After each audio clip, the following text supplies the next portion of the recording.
What's going on, guys? It's your boy Johnny, and today we're going to talk about the power curves that existed in old school MapleStory. We're going to go through all the adventurer classes, the original classic 4, and we're going to take a look at when they peaked and when they were the weakest and how they eventually end up towards the late game. Now, before we start, I do want to say this is based on old school MapleStory, and it can be different for the global MapleStory Classic that's coming out. Now, with that disclosure and with that out of the way, let's go ahead and start with Hero. Now, as you can see, it's a pretty simple graph. It did not take me long to make it. I am not very familiar with Google Sheets. It just took me about an hour to make this slide. Not this slide, but this presentation. So we're just gonna bypass my inability to make this aesthetically pleasing, and we're just going to jump right in. So heroes are known to be extremely powerful towards the end game. They are often referred to as the lotus that blooms later. They're more of an invest early and peak later type of class, type of job, life type of character. And this power graphic exactly shows just that. If you've played MapleStory Classic Beta, you probably realized that warriors are extremely weak. Probably entire way through the playthrough or the beta testing, because max level in the test server, the closed beta was up to 50, and heroes really don't shine compared to those counterparts until they go beyond 160. So we'll go by step and kind of explain why they kind of peak over here. Early on, they are really weak. They're very slow. They hit misses a lot. Their damage kind of goes, sometimes when you hit a high damage, you'll get 100, 200 per power strike. Sometimes you'll hit a 16 on a power strike. Their damage, I guess the bandwidth from high to low is very wide. They're slow, they hit misses a lot. So as a lot of people know, they're very weak early on. Now, one thing about warriors that makes them unique throughout all the other classes is that they got this skill. Slash Blast, I believe it's called. Warriors are the only class, as you can see, are the only class that has this mobbing skill in the first job advancement. So, I mean, in some ways they're really good in certain maps, but most of the time you're gate locked due to your accuracy, and you have to go farm and grind at mobs lower than your level. But we're not talking about efficiency, we're talking about power strike. They're extremely weak, right? And then as you go up towards the second job advancement at level 30, you start learning final attack, and then you get rage, right? And these three combo, when you use Slash Blast with final attack proccing with the attack buff from rage, you slowly, very slowly started peaking here, because your damage would maybe not be as strong as the the bandits Savage Blow, or the archers with their crit and final attack combo. But when you hit this, and also power strike, I should have put power strike in here. If we're talking about the highest damage, power strike, final attack combo with rage started to bring you up in the power curve. Now, I didn't put 70. 70 is when you would go into a third job advancement, but I didn't put 70 in there for a reason, because not only when you hit 70, you haven't really experienced third job advancement yet. You have no skill points in there. It still feels like you're in your second job advancement, which is normal. And so once you hit about 75, you start allocating points, and you start to see yourself actually using the skills and fitting the title that you just earned after your job advancement. And the combo attack, and I believe this is Coma or Panic, this 2 combo brings you up definitely. It definitely boosts you up, but it's just not enough compared to the other classes that are damage dumping around this level when they start unlocking more and more skills in their third job advancement. Another thing is that you have to get this combo all the way up to 5 before you can proc this attack in the third job advancement, and that takes time. So counting in all that and taking that all into consideration, this is what my hero chart would look like. Now, I would say up to 120 is when the fourth job advancement is. I've talked to people in my live stream that play Crusaders, and we thought this would be a good representation of their power graph. And once you hit 120 and put some skill points around 125, and now you're actually an hero. Once you learn Rush and Brandish, you get this huge jump of damage, and not only are you efficient now because you're rushing at enemies, so your you got your mobility somewhat covered, but your damage through Brandish is just insane. And the more skill points you put in, this graph will slowly rise.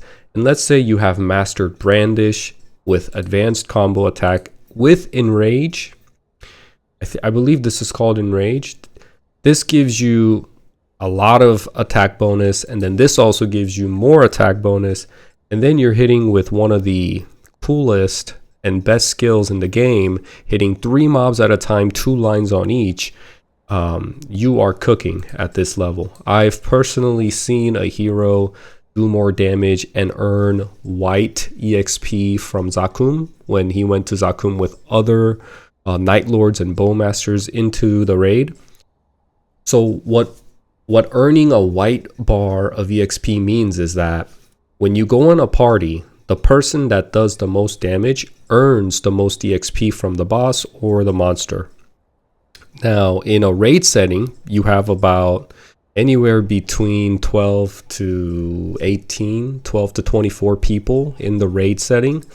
And if you're the one earning, if you're the one getting white bar EXP, white lettered EXP, that means you did the most damage in the raid. So he was in my guild. He was level 162. I don't know if he still plays anymore, but our guild went to Zakum and he was telling me he got the white bar, and I was like, that's pretty impressive, because a lot of people have these preconceptions and understanding that Night Lords and Bowmasters do the most damage.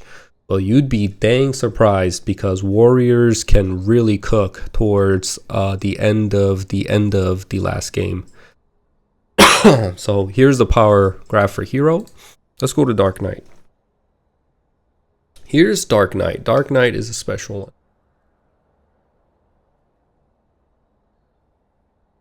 Just like heroes and all first job, first class, first advancement, for all warriors, they're very weak early.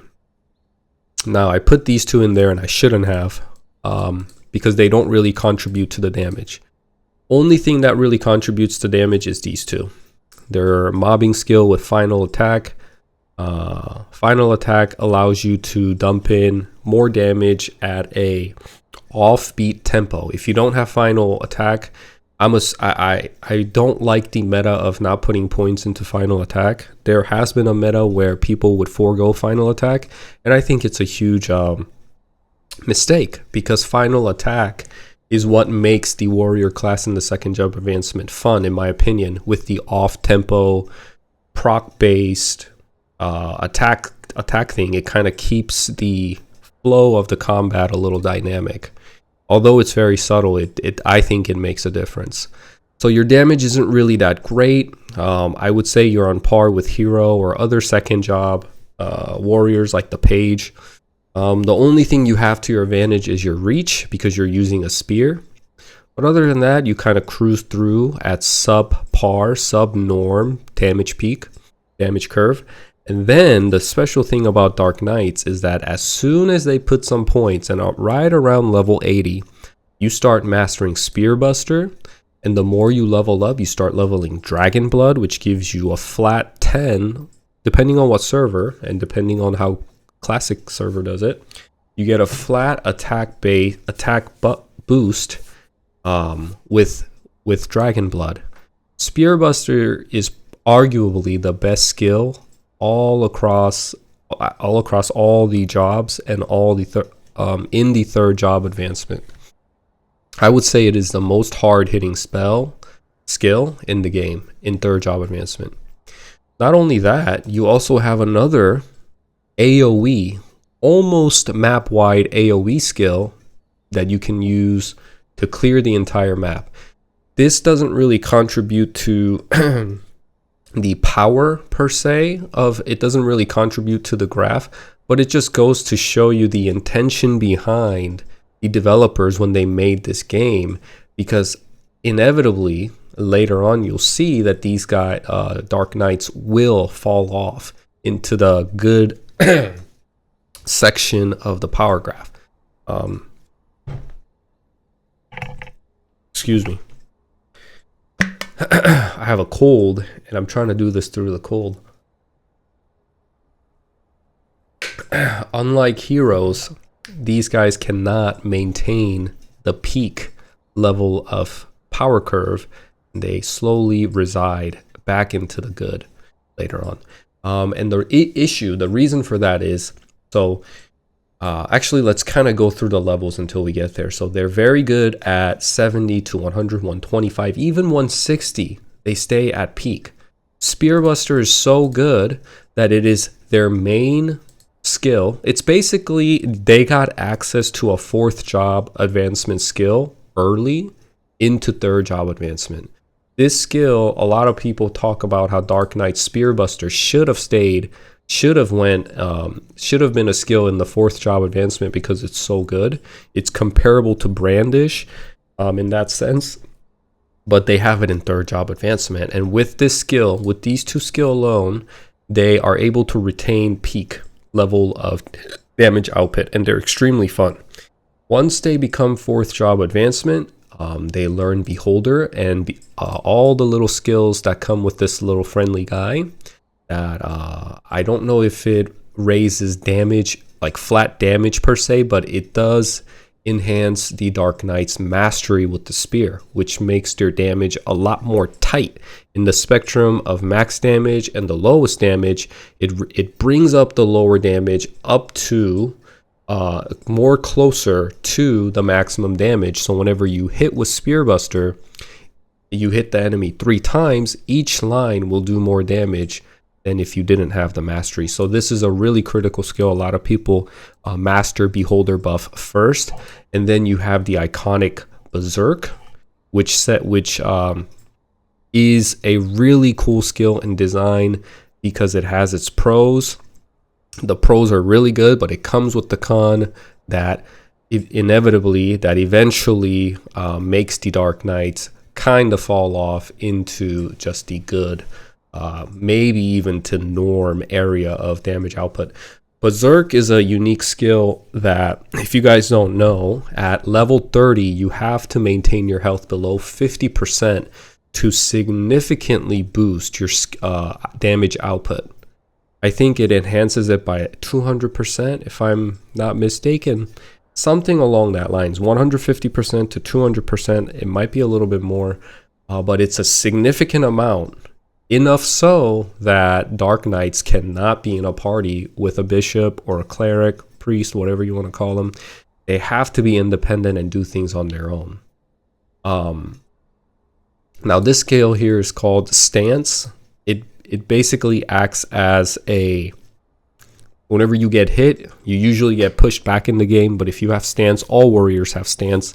If you have Stance, you can kind of hold your ground, and it's a great skill. But with Berserk, you can't be in a party with a bishop, and there is a stipulation to you doing a lot of damage. You have to keep your health below 50%, and in some of the bosses, like Pink Beam, for example, Horntail maybe you can get away with, but towards Pink Beam, which is when the boss comes around, like 180 to 200 in this area, because Pink Beam is scheduled to release in Maple Land. What happened was they had to party with the bishop, because if they reduced the HP below 50%, they would die.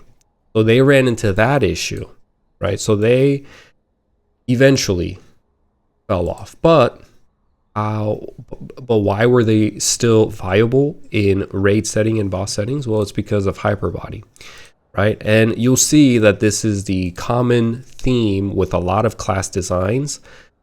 They all have their individual power peaks and spikes, and they all have their lows. And depending on where they end up around this area, from 160 to 120, if their power peak kind of curves down subpar than other classes, they are viable due to a unique utility skill that they possess. And the one for Dark Knight is Hyperbody. Hyperbody is a must skill in all raids. It elevates it basically takes your HP and greatly increase it, I believe, by 200% or something like that.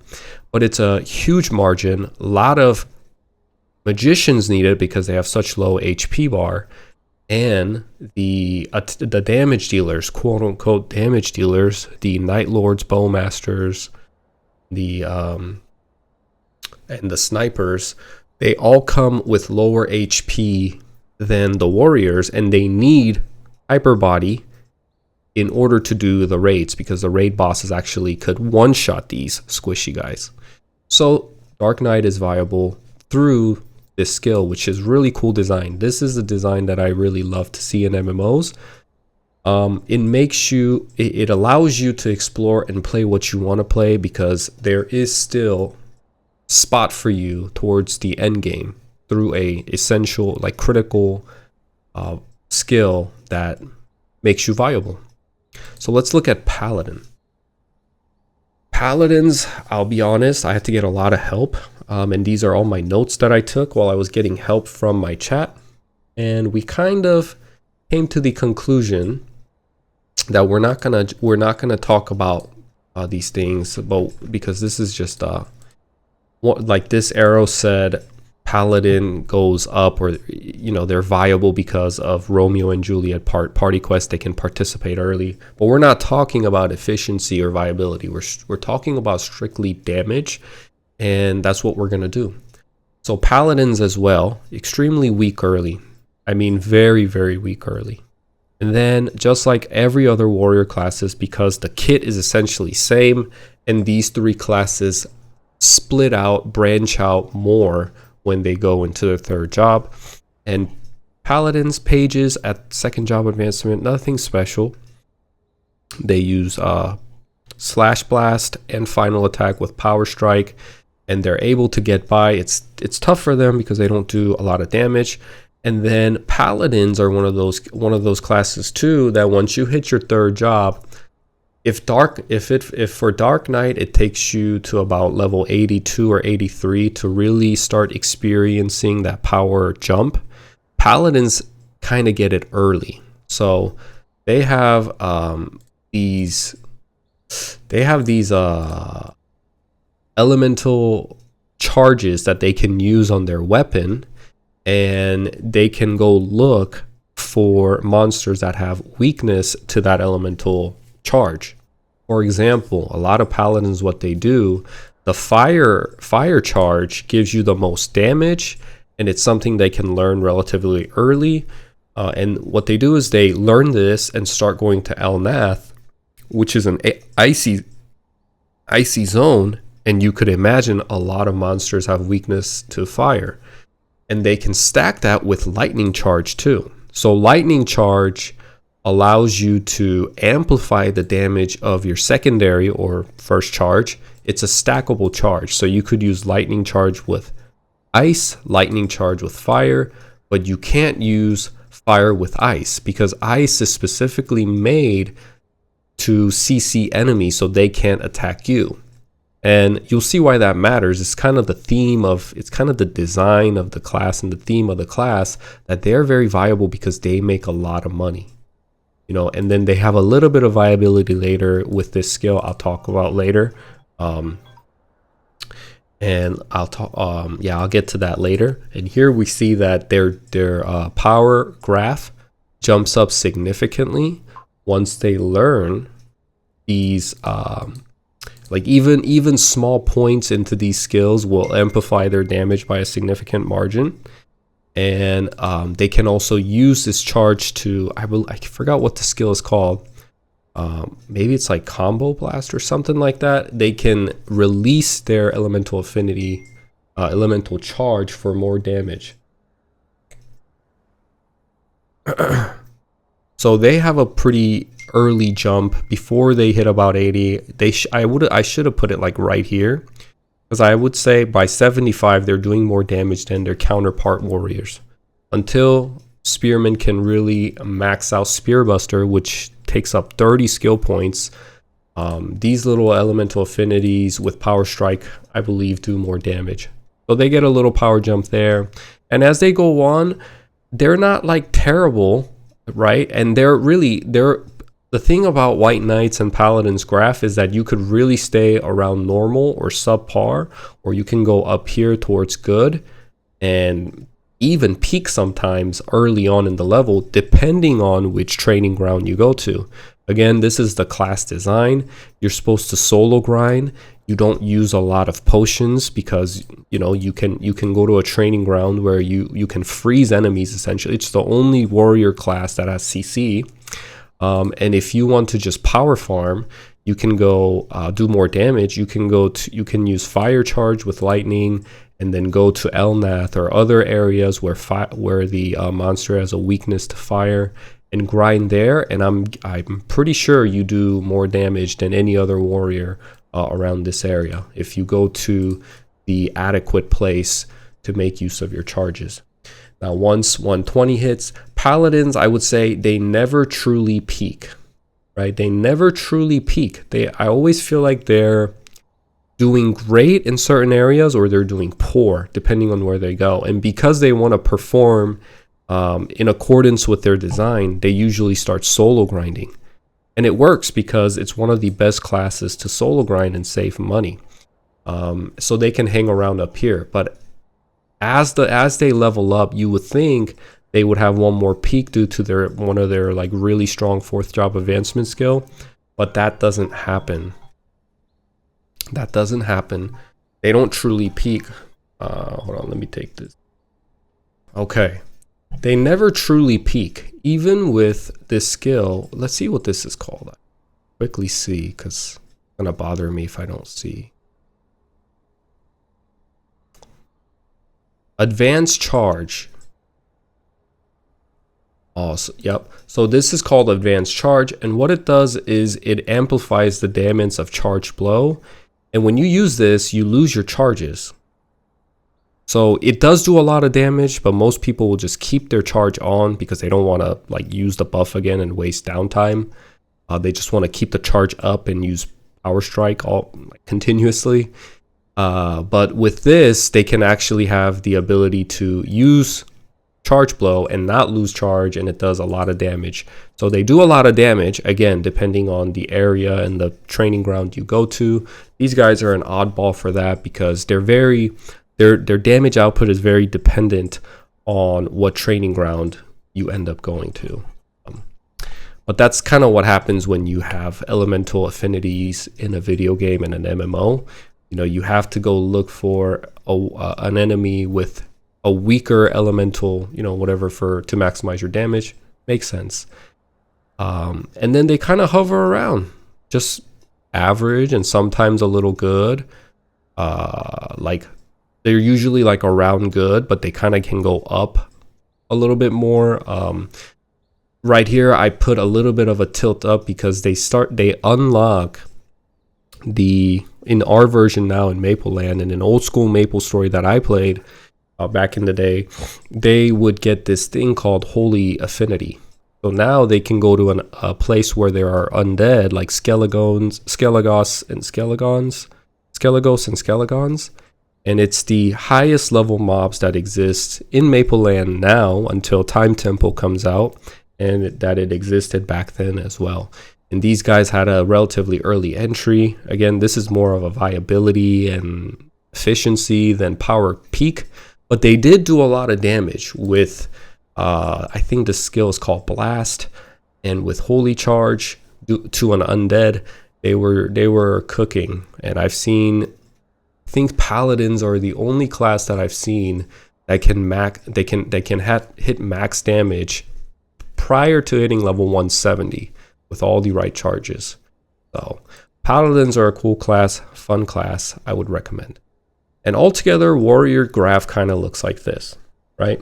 So up to here, they're all about the same. And I would say spearman is a little above average than the other two because of their reach with the spear. Spear's a little bit more of a reach, has more of a reach. And then it kind of looks like this. The only difference really towards the end here between paladins and dark knights, maybe people will be confused. The damage, I would say, is pretty much the same. The only reason dark knights get to go to boss raids and boss runs is because they have hyper body. They have a utility skill that makes them viable.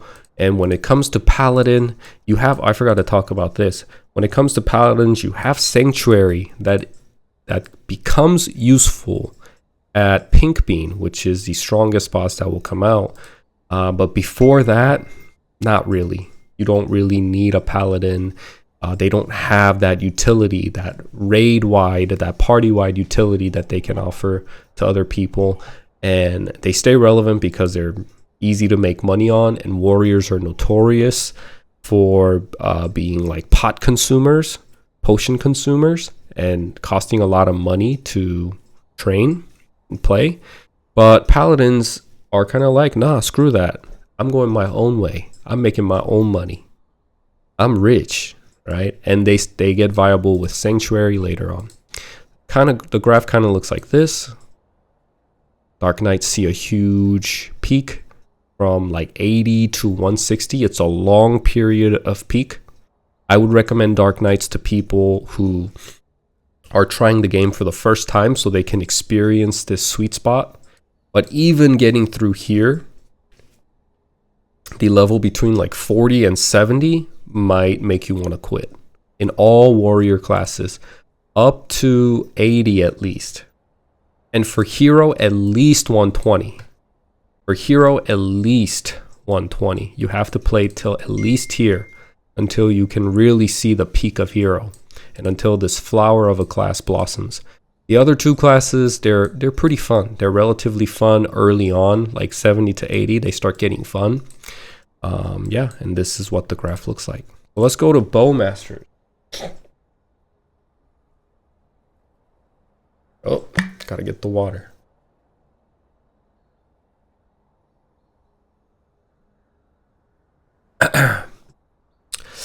Bowmasters are a weird one. Well, they were definitely the one that we had the most conversation about with my chat. I was gonna give Bowmasters a decent, like up to norm, if not good, prior to level 30, because they're the only class that has critical strike in the first job advancement. But somebody made a good point, is that their gap between the highest damage and the lowest damage is too wide compared to assassins. And the fact that assassins can jump attack, now this is more efficiency, but it's kind of true, because when you're more mobile, the more damage you can do. And the fact that bowmasters, archers in general, all had a difficult time even getting attack off because they were bow whacking is something to consider when we're talking about the power curve. But even with crit, due to their low damage and high damage being so wide, and assassins and rogues that use the skill Lucky 7 not taking the mastery into their algorithm calculation, they just did more damage than Bowmaster. So I think this is about right. And once you hit 30, you learn arrow bomb, arrow boom bomb, and with masteries in it and final attack and booster, if you went to the right training ground, you could really see it was a really great mobbing skills. But in terms of flat damage and power, I say when archers hit about 45 to 50 with final attack and critical hit, that's right on around the time where assassins and bowmasters kind of like bowmasters, archers do a little bit more damage because it takes a little bit more for assassins to master all the skills that amplifies their damage. So because archers learned critical shot in the first job advancement, they hit their peak early. Compared to assassins and rogues in general, no, just assassins, they have to master mastery, booster, critical attack, and they didn't have final attack, which is debatable in the gaming sphere of MapleStory. Is it worth it to put in? Is it not? I think having final attack made archers and hunters stronger than not having it.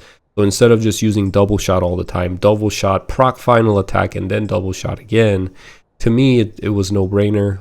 But apparently some people think that's just not viable. But maybe it's because they went to training grounds where only arrow bombs were used, and intermittently shooting final shot, final attack would, that's one.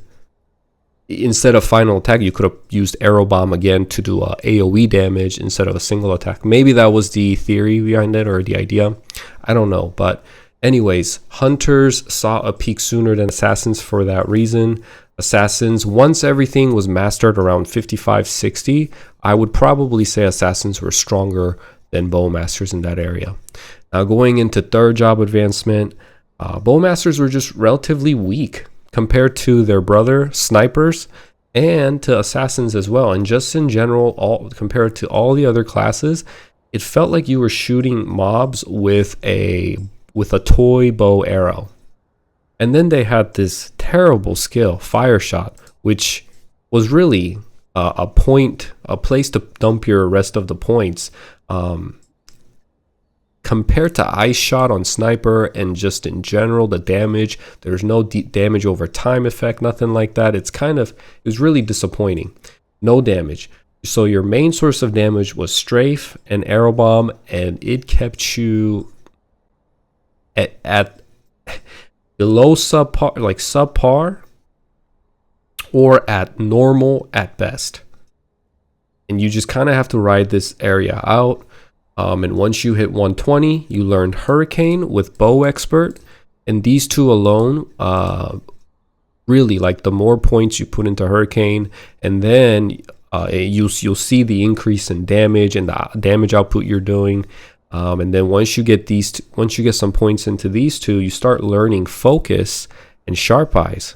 And that's when you really peak, like 150, 160 area, when you've learned all these four essential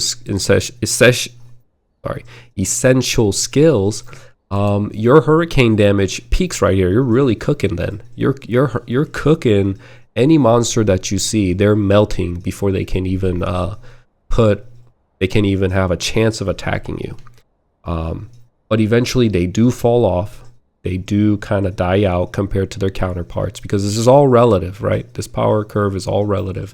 And relatively, they do come down a little bit, but they maintain this top spot pretty much.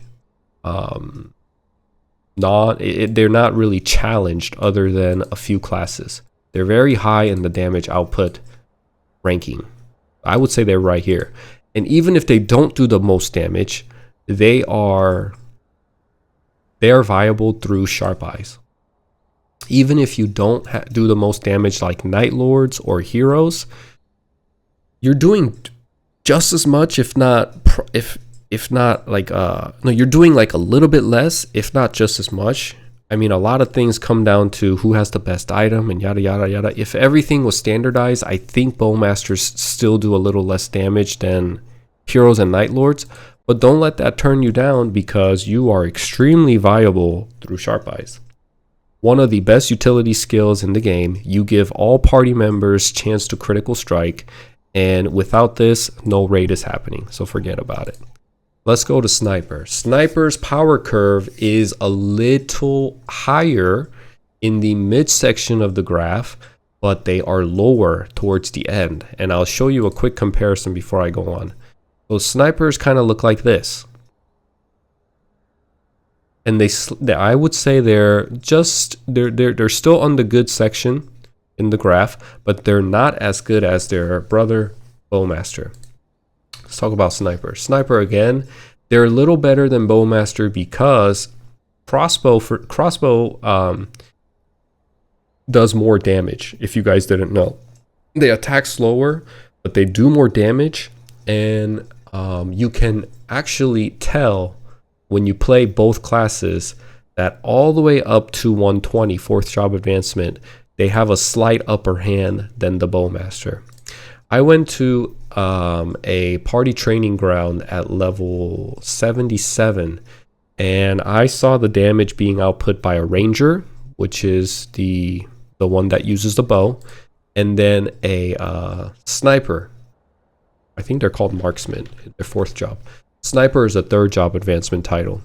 And the damage was day and night. I mean, the ranger was critting for 600-700 damage with their strafe. Marksman was hitting for like high 1000s in their crit. Now, I'm sure the item level definitely matters, and their gear matters, but just in general, these guys hit harder than their counterparts. Their power curve kind of goes like this. Once they hit second job advancement and learn Iron Arrow, arguably, and I think pretty much factually, everybody will say Iron Arrow is way better than Arrow Bomb. And then you have, again, Mastery, Booster, Final Cut, a Final Attack. Around level 50-ish, you start peaking. I mean, the damage with your Final Attack with the critical when it procs is insane. I've seen like 3,500, 4,000, like these marksmen popping off in the Forest of Golem. And then you go into your third job and you learn these 4 skills, your main skills. Arrow Eruption, arguably better, again, than Arrow Rain for the Ranger. Ice Shot, undeniably. I mean, there's no debate with this one. Ice Shot is better than Fire and Arrow because you can CC enemies, you can freeze them, you're more welcomed into even party quests, Romeo and Juliet party quests. You can go and use your CC to help the party. Rangers have to go as a DPS, but their DPS is so low, even compared to Hermits, that they really struggle from like 70 to 120. Whereas Marksmen, they're a little bit easier on this ride, on this adventure. And they do more damage with strafe too. Then you get to fourth job advancement, and you become a marksman. And you learn piercing arrow with crossbow expert. Again, really great skills. Now here's where the difference comes in between a bowmaster and a marksman. These two skills, iconic. Everybody knows Hurricane. Everybody knows, I would say Hurricane and Sharp Eyes. Compared to marksman's, nobody really talks about piercing arrow like Hurricane. No, it's not as well known. And the reason is very clear. It's just a little underwhelming. They've been doing updates to make marksmen's more viable, and in Maple Land they have succeeded. They made the piercing arrow, like you're able to move while you're charging the piercing arrow, compared to previous patches. The previous release before the patch, you would have to stand still, and if you get hit, you would lose your charge. So it was extremely underwhelming, and even at full charge, because it's an AoE skill compared to Hurricane, which is a high concentrated damage on a single target, it just got overshadowed. And the fact is, at a raid, you probably want something like Hurricane than piercing arrow, because when you take a marksman to a raid, they're using strafe most of the time, and even damage, it shows right here. Once the bowmasters in the green start learning Hurricane and Sharp Eyes, they remain at one of the best and sought after classes. Marksmen's, they do a lot of damage with snipe. This skill is called snipe, and it does, I think, max damage to an enemy at max level 5 to 10 seconds, which is really great. But max damage is only 99,000, so 100k. And heroes can do 100k in a span of like, wait. Yeah, heroes can do, not 100k, hold on. Is it?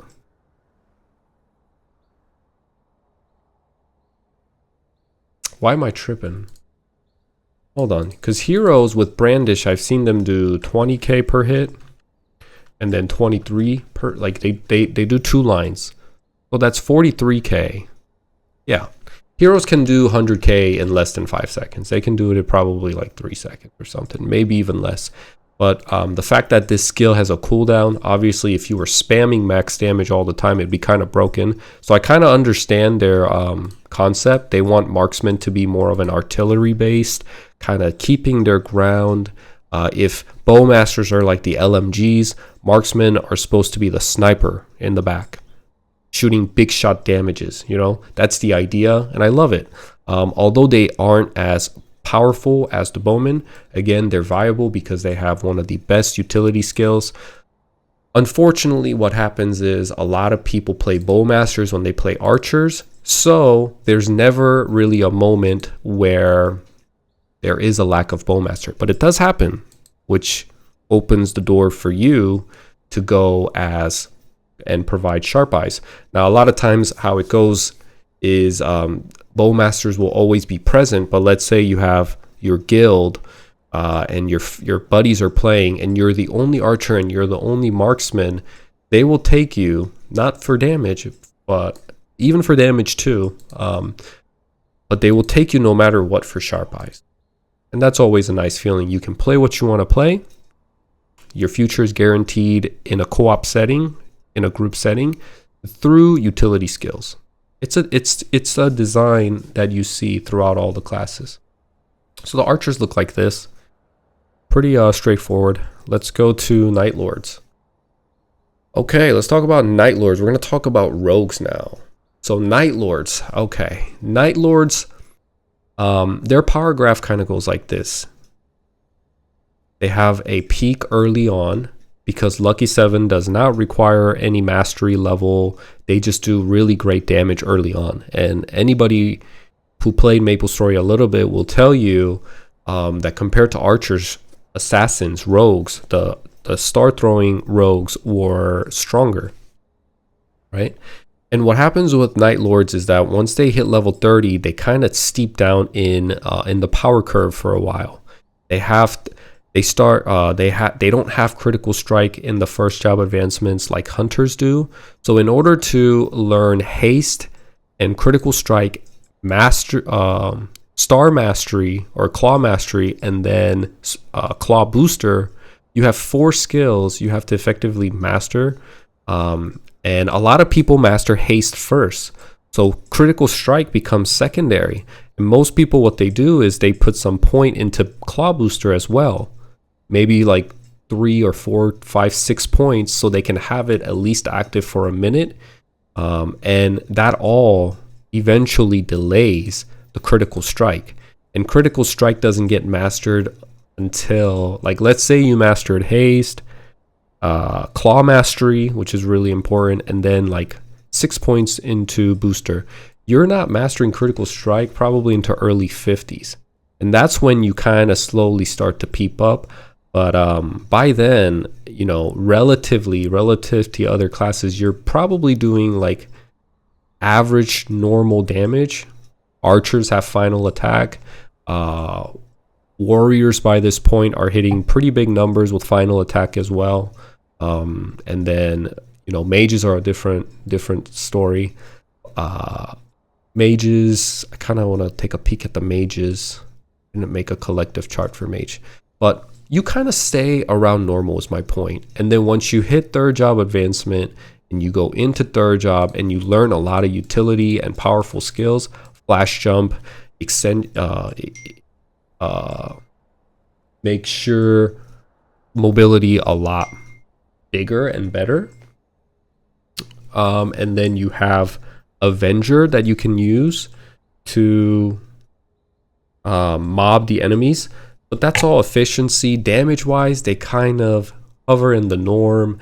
And then once you hit 120 up plus and you learn triple throw and fake is more for utility. But once you learn triple throw with shadow partner, you're throwing 6 stars and you have sharp eyes. This is the thing about Night Lords that's kind of well known in Maple Land, is that these guys are really peaking and cooking like 130, 160-ish. I mean, they're the strongest class. And they use, and in order for them to stay relevant and stay at peak, or like kind of be able to compete with the hero, is only if they have Sharp Eyes 30 in their party, kind of giving them that boost. And if they don't, then they start to become a little, they kind of might even hover around good, a little below where they're at, and maybe even dip down to good. So Sharp Eyes, Bowmasters, and Night Lords are a really great duo. They feed off of one another. Haste is really good for the Bowmasters. Sharp Eyes is really good for the Night Lords. They're kind of like the dynamic duo that you see a lot raiding together. They've been the meta too, the two meta classes in raid setting for as long as I can remember. Very popular class. So their power peak kind of looks like this in my opinion, and they have to relatively go down because heroes just get very stupid strong. So let's go to Shadower now. Shadowers. Okay. Shadowers are a little bit weaker. Oh, I forgot to change this color. Whoopsie. Let's change this real quick to one. There we go. Shadowers are a little different than the assassins, in sense that if you decide to go double stab, your damage is going to be, you're not going to have a good time until you're level 30. You start to see a little bit of a peak here towards the end of 20 when double stab with this fast attack, because it's the fastest, the daggers are the fastest weapons in the game, and with double stab just continuously going, I mean, they're hitting really fast. You see some damage peak at, towards the end of 30, but you truly peak when you hit second job advancement and you start dumping your points into Savage Blow. I mean, this skill is iconic for a reason. Super cool. Nothing really like it exists in the second job advancement, and it really takes the bandit, that's their second job title, it really takes the bandit to another level of power peak and power curve. At level 40, when you have like at least 21 points into Savage Blow, no other class is coming even close to you in terms of damage on a single target enemy. So I'm thinking Ludi Party Quest at Alishar, you're doing the most damage than anybody else, or to Rombards in Ludi Party Quest. Or I'm thinking, let's say you're just solo grinding at Chronos at level between 30 to 50, or you went to the Golem Forest and you're killing block golems in Sleepywood. Nobody does more damage than Shadowers. Single target damage. They see their fun and peak. Their power curve is they're very, very strong until they're 70, and they start to have one of the most brutal downfalls in all of power chart graph that exists in this PowerPoint. They become extremely weak, extremely useless once they hit third job advancement. They have one of the coolest skills, and their class design is so unique, and I love them. It's my favorite class.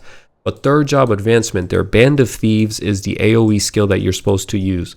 It's wonky, but not even that. Damage is really low. You have to, just comparatively, when you do the analysis, Band of Thieves is by far the worst skill in all third job advancements for AoE. Assaulter is a really powerful skill, but there's a delay after each skill, so you can't spam it like Strafe. You can't spam it like Dragon Knight's Spearbuster. You use it, there's a little delay. You use it again, there's a little delay. And then Meso Explosion. This is a niche skill, so I'll just put it up here because people don't use this to grind or farm. People use Meso Explosion in conjunction with Pickpocket to grind maybe a little bit faster if that's the route they want to go. Most people go Band of Thieves rather than Meso Explosion. Meso Explosion was a cool concept, But the meta way of playing Chief Bandit was using Band of Thieves and Assaulter. And they continued to use Savage Blow all the way till 120. And I have a level 88, like right around here, Chief Master right now. And I mean, it's brutal, man. People will not take me into parties. I have very limited training grounds that I can go to party up with other people. And most Chief Bandits just opt into solo grinding. But one of the coolest jobs, coolest class in the game. Now, once you hit 120, you learn Boomerang Step and Assassinate. Assassinate, really cool skill, but at the same time, it really does a lot of damage. Viability, though, I don't know when is a really good time to use this. It's more of a niche skill. It's kind of like a show-off skill just to have fun. A lot of people just use Boomerang Step all the way as the main skill to grind and farm and kill monsters. And with Boomerang Step alone, you start to peak a little bit. The damage isn't too bad. I would say it's above normal, and it kind of hovers into good, and they kind of end right between normal and good. Once they learn Smokescreen, has nothing to do with damage, but they become extremely viable because just like Dark Knight's Hyper Body and Marksman's Sharp Eyes and Bowmaster's Sharp Eyes, these guys have Smokescreen. Smokescreen allows your entire party to be invulnerable, right? For 30 seconds, I believe. It's a decent amount of time on a 5-minute cooldown. And it's a good skill to take with you when you're going on like really, really late game raids. In Pink Bean, I heard it's mandatory, and I do think it's mandatory in Pink Bean.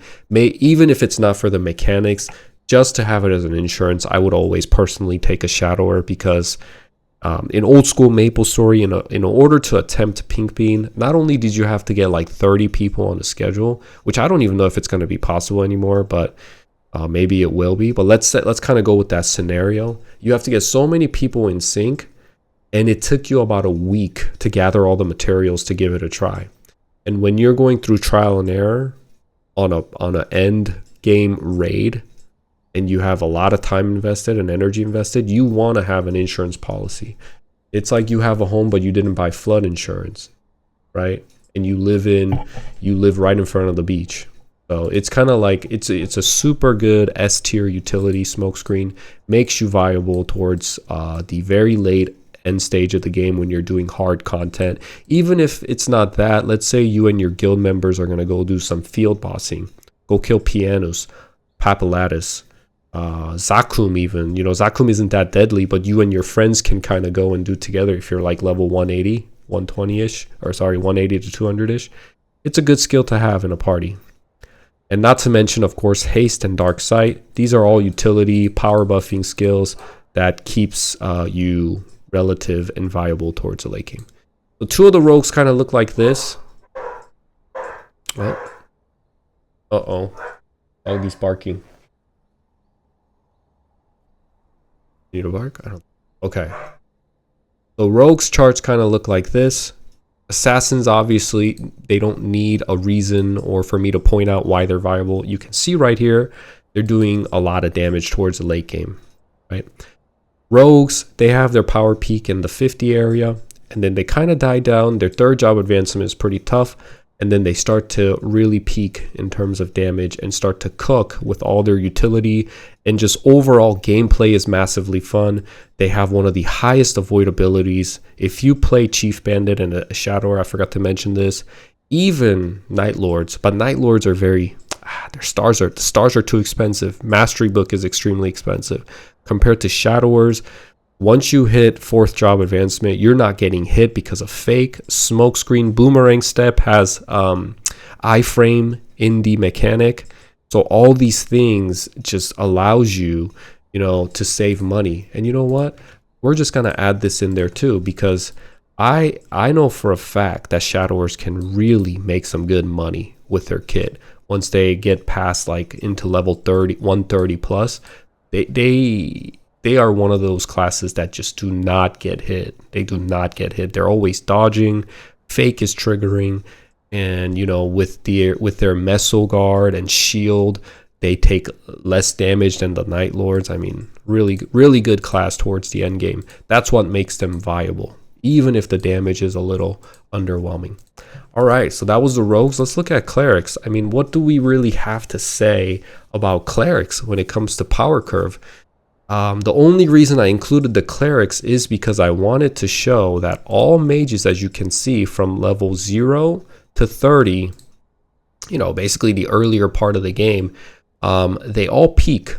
That's their peak. That's when you're going to peak relative to other classes, and that's it. You get to enjoy your sweet peak very early on, and it's straight decline for you nonstop. Maybe at Genesis and with Bahamut, if you go to Skelligos and Skelligons, the undead area, with the Holy Affinity, you're kind of cooking a little bit, and you seem like you're very powerful. But that's it. That's it, straight down. But the reason why these guys are so good, and I should add this here too, they have so many utilities. I mean, there's probably more than this that I missed out. They have Holy Symbol.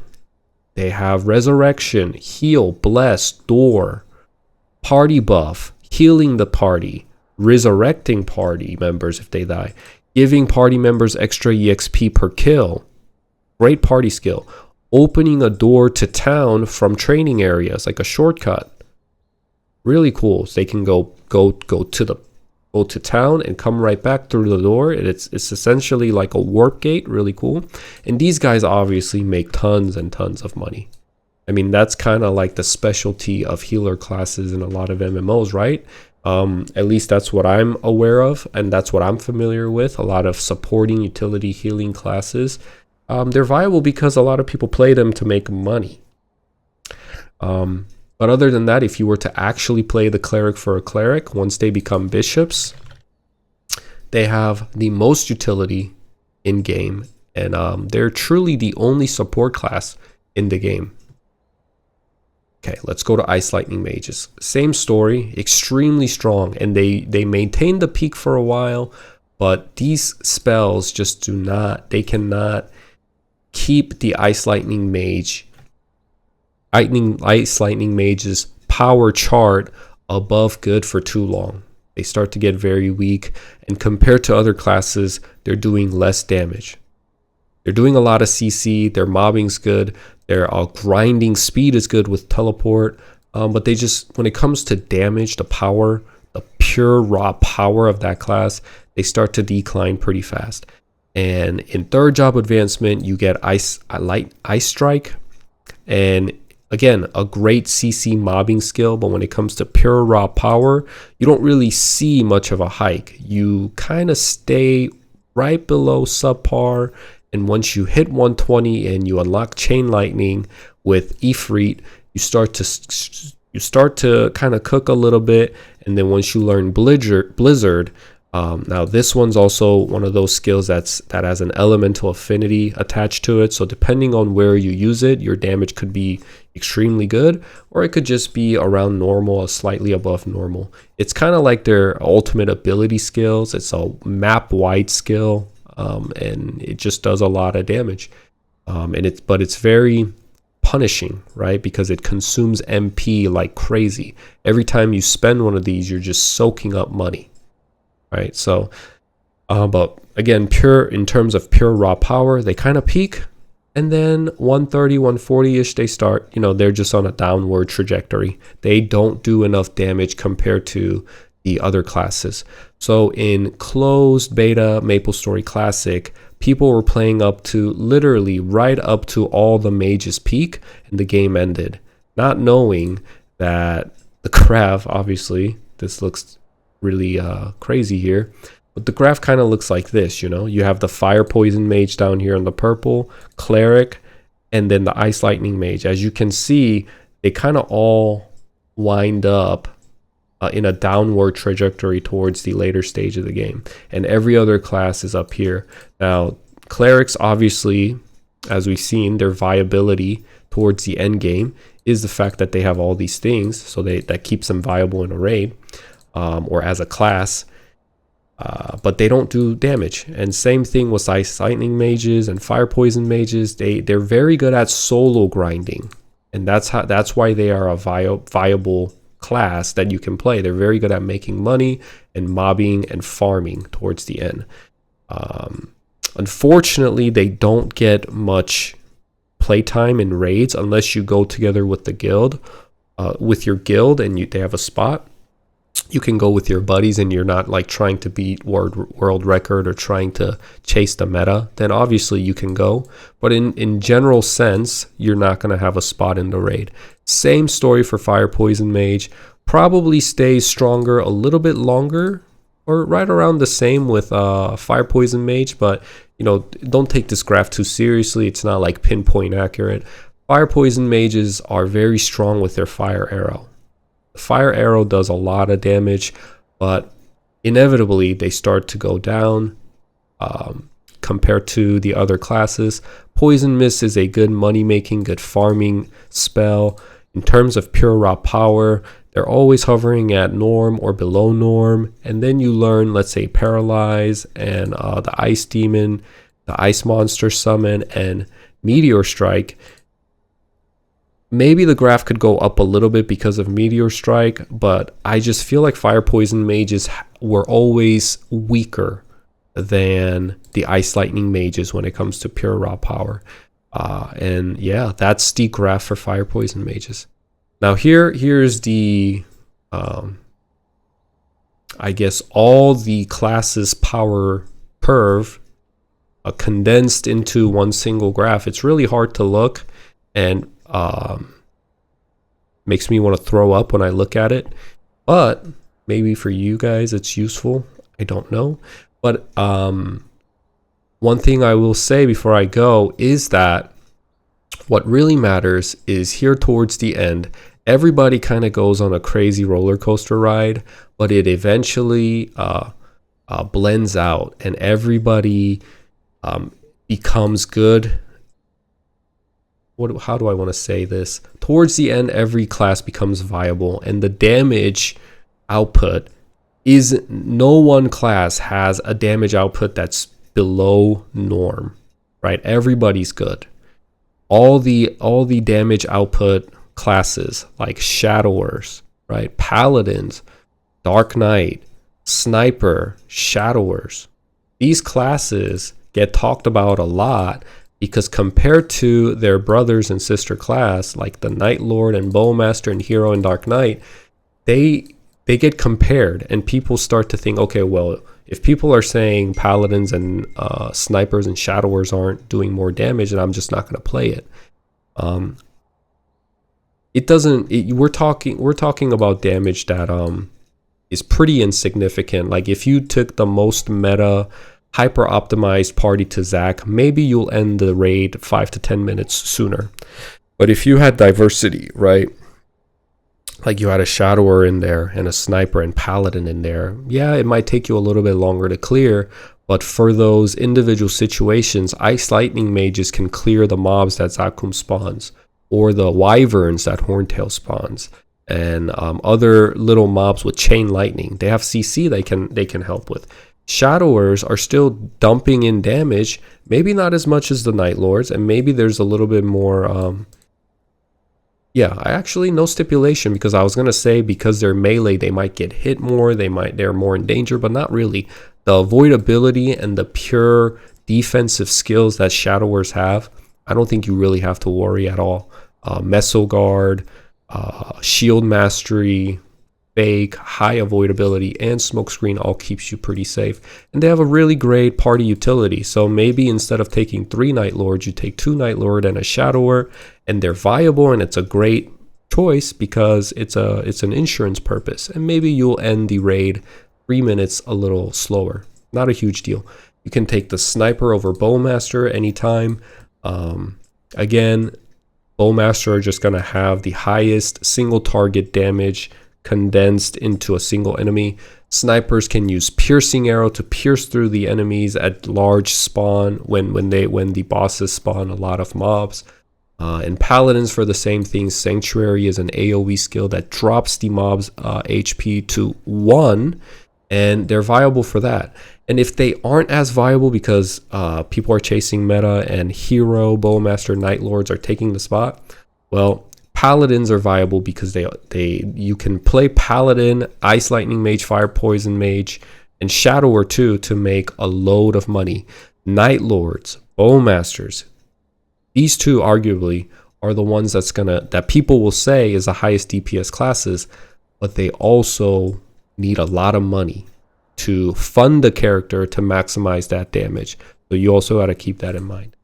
Anyways, guys, the reason why I talked about this is because there was MapleStory Classic closed beta that happened not too long ago, and I just saw some people talking about how the game needs to be balanced and that certain classes are definitely stronger than the others. But if you just kind of look at the chart here, it's because this game is based off old school MapleStory, and up to level 50, it's pretty similar. A lot of mages are gonna feel like they're OP, but that's where the game ended. Unfortunately, if you guys could go longer, you would have saw that towards later on in the third job advancement, and as you progress in the game, they inevitably kind of all head in a downward trajectory. Compared to, let's say, the rogues, it might be tough a little bit at first, especially for the assassins and the chief bandit later on, but they kind of end up relatively above average in the good realm. And same thing for archers, a little bit tough until 50, but they get stronger. And lastly, for the warriors, up to 50, extremely tough. A lot of people, I remember, complaining about warriors and how their accuracy is bad and stuff. They really blossom later on, and they're really fun to play later on, especially the hero. Super fun to play. But anyways, with that, guys, I'm gonna go. Thanks for watching. Give this video a like and subscribe, and come hang out with me when I go live. I go live Monday through Friday, 10 a.m. to 11 a.m. between 10 and 11 a.m. EST, and I play Maple Land for the most part. And I will be playing MapleStory Classic when it comes out. Anyways, that's it for me. Peace.